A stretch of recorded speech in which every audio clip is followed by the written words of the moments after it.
My name is Richard Gill. I'm Zara Kirkwood. And I'm Moira Richardson, and we've travelled here from Wallace High School in Lisburn, which is in Northern Ireland.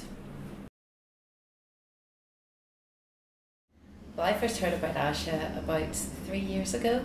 The church I was a member of then, in Holywood Parish Church, they were very active supporters and are very active supporters of Asha. And my husband actually decided to come out with a team from that church 2 years ago, and it really changed his worldview. And as a result of that, Dr. Kieran asked if I would consider making an opportunity available for her to come into our school and to present an assembly and also to teach some RE classes. So I did that, and our headmistress very kindly allowed her to come in, and things just kind of developed and grew from there. And before we knew it, we were leading a team out to India with Asha. My first impression of Mayapuri was that it was a very, very different place to Northern Ireland. It was like nothing I'd ever seen before.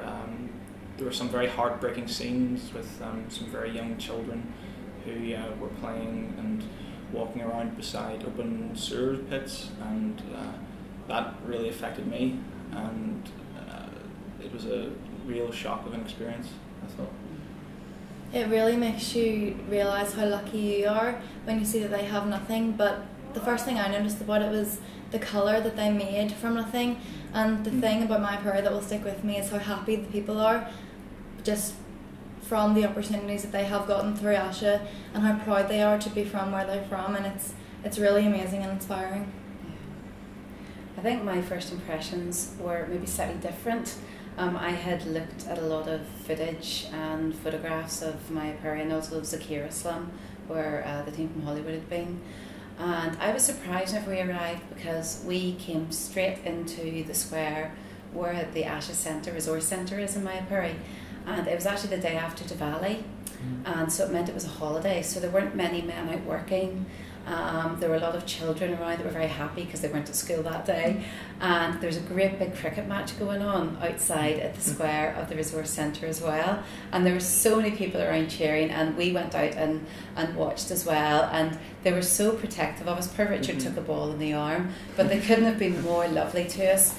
And at the first day I thought, actually this isn't as bad as I'd anticipated, but as the week has gone on, and as we've seen the men out working and breaking up old cars for metal, we've gone further into the slum on the lane visits, it's actually worse than I had thought it would be, with regards to the poverty and the dirt and the grime and the living conditions. And yet what the people have within their own homes, they keep them so clean and orderly, and they're so proud.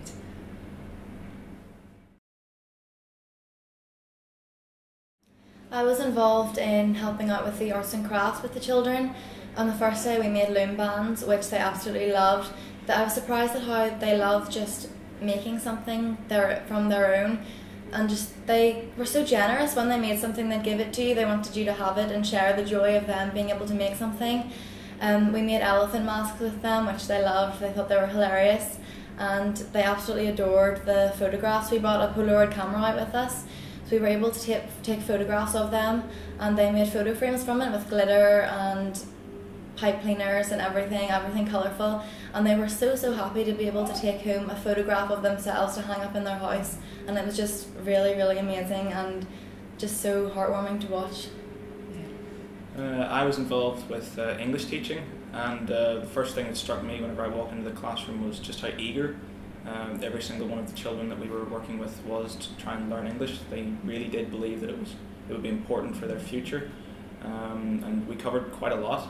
We covered different types of sports, which is very interesting whenever we had to go outside to demonstrate the different sports, and we also covered things as basic as body parts, to try and work in a role play of going to the doctors. And although this stuff might not seem so great, to them it seemed to be the best thing they'd ever learned. They were so happy, and every day whenever we'd come back to the slum, they would be telling us about how they'd used this new information, and how they were telling all of their friends about it, and they definitely did seem to care so much about the English lesson. It was really inspiring to be able to watch them learn very quickly stuff that we thought would take them several hours to complete. That's what I thought. There were, of course, several challenges that we had to face. When we were teaching English, we were confronted with a class that had a wide range of ability. You had 15-year-olds who you could almost describe as fluent, and they were sitting right beside sort of 6-year-olds that had done very little English. But what we found was that as long as the children worked together, so the 15-year-olds were assisting the 6-year-olds, the lessons could work fine. The biggest challenge for me, I think, was seeing the slum dwellers, so the children who weren't involved in our lessons and weren't in the Asha centre with us. They wanted to be a part of it all as much as anyone else, and they would run up to us just wanting to shake our hands and asking for their photos to be taken and just wanting to be involved, just wanting to be there. And it was so lovely just to speak to them for a while, but it was so hard to leave them when we had to go inside. And it was my birthday today, and they called me over to the window and they were giving me their bracelets and their necklaces and the only things they have, and they were giving them to me when they have nothing. All they wanted, and I got chocolate bars spent from their money when they could have had them themselves. It was just one of the Asha values is generosity, and something they definitely have. It was just the most heartwarming feeling in the entire world. It was amazing. It hasn't been as challenging bringing a team out here as I had anticipated. I had a few sleepless nights in the lead up to bringing the team out, because we're the first team that's come from our school, and it has felt like a huge responsibility. I've had nightmares of students getting lost and brushing teeth with tap water and all sorts of things. And you know what? We have been so looked after. We have been so guarded by the workers of Asha, by our hotel staff, and we have just felt so safe and so privileged, actually, to have been able to come out here in our own sort of overprivileged lives, and to have been a very small part of Asha's work. The biggest suggestion that I could make would be to make sure that you come with a very flexible attitude. Every day in New Delhi is different, and they're very, very different days.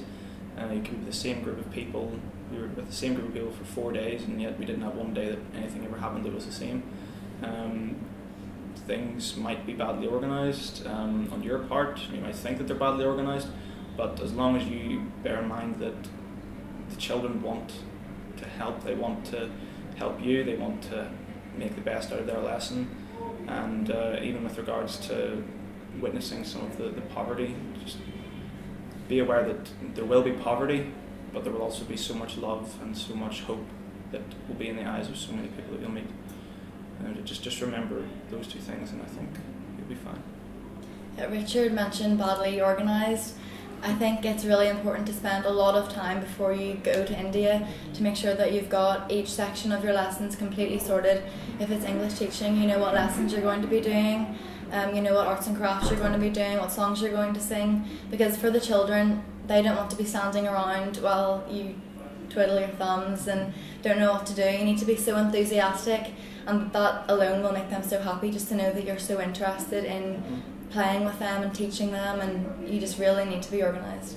I absolutely would concur with that. I mean, one of the things, we've had a team meeting every evening whenever we've come back, and we had a rota before we came, so 1 or 2 pupils were down to do a thought for the day every evening after we'd been to the slum, and then someone to blog what we'd done, so that people at home that are supporting us can see what work Ash is doing while we're away here.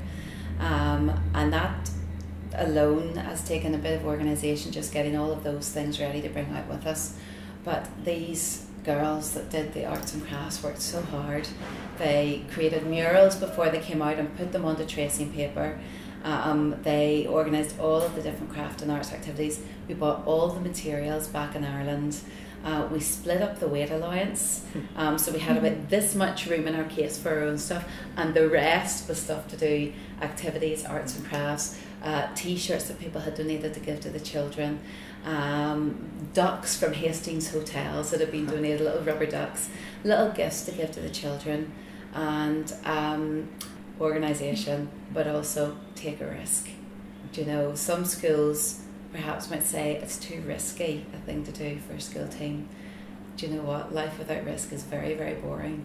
And I think we would all agree it was a risk that we were really glad that we took, because it's been amazing. Definitely. Definitely. Mm-hmm.